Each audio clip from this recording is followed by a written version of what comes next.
అక్క,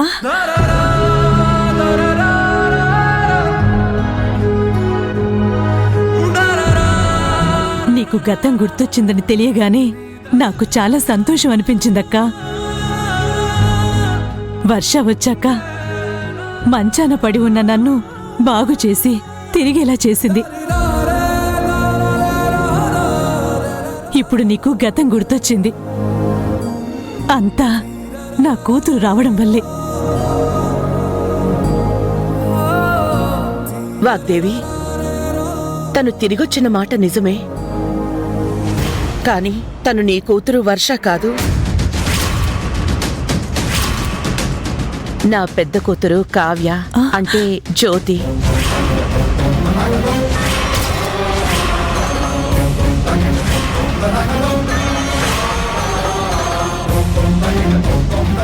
ఏం మాట్లాడుతున్నావక్క? తను నా కన్న కూతురు వర్షనే. మొన్నే తనని పెంచిన తల్లిదండ్రులు కూడా ఫోటోలతో సహా సాక్ష్యాలు చూపించి నిరూపించి వెళ్లారు. తను జ్యోతి అని నేను సాక్ష్యం చూపించొచ్చు. మిగతా వాళ్ళు కూడా తను వర్ష అని అనుకుంటున్నారు. గెస్ట్ హౌస్ లో ఉన్న నా వస్తువులు ఎవరైనా తీసుకొచ్చారా? తెప్పించమని అత్తయ్య చెప్తే మీ బట్టలు వస్తువులు అన్నీ నేనే తెప్పించి పెట్టాను వదిన గారు. అందులో నా బ్యాగ్ ఉంది, ఒకసారి ఇవ్వవా దుర్గా?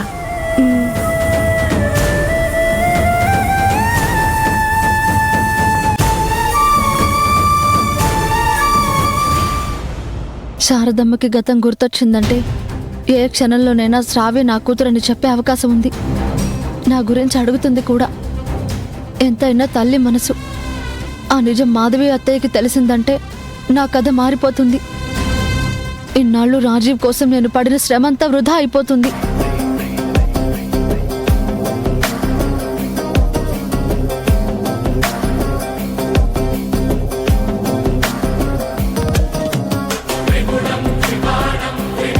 తొందరపడి లోపలికి వెళ్ళడం మంచిది కాదు. సిచ్యువేషన్ని బట్టి అడుగు పెడదాం.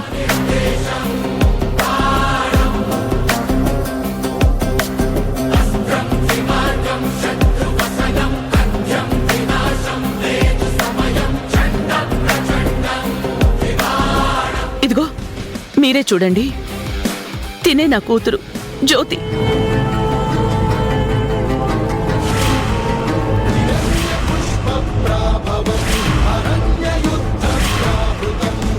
ఇప్పుడైనా నమ్ముతారా?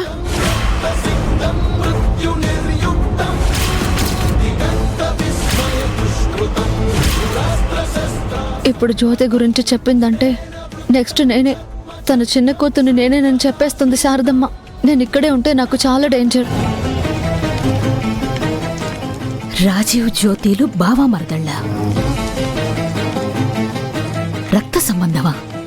అందుకే వాళ్ళిద్దరికీ ఒకరంటే ఒకరికి అంత ప్రేమ. రాజీవ్, నువ్వు జ్యోతి మేనత్త మేనమావ పిల్లలు, రక్త సంబంధికులు. అందుకే నువ్వు జ్యోతిని అంతలా ప్రేమించావు. ఎన్ని గడ్డు పరిస్థితులు ఎదురైనా దేవుడు మీ ఇద్దరిని భార్యాభర్తల్ని చేశాడు.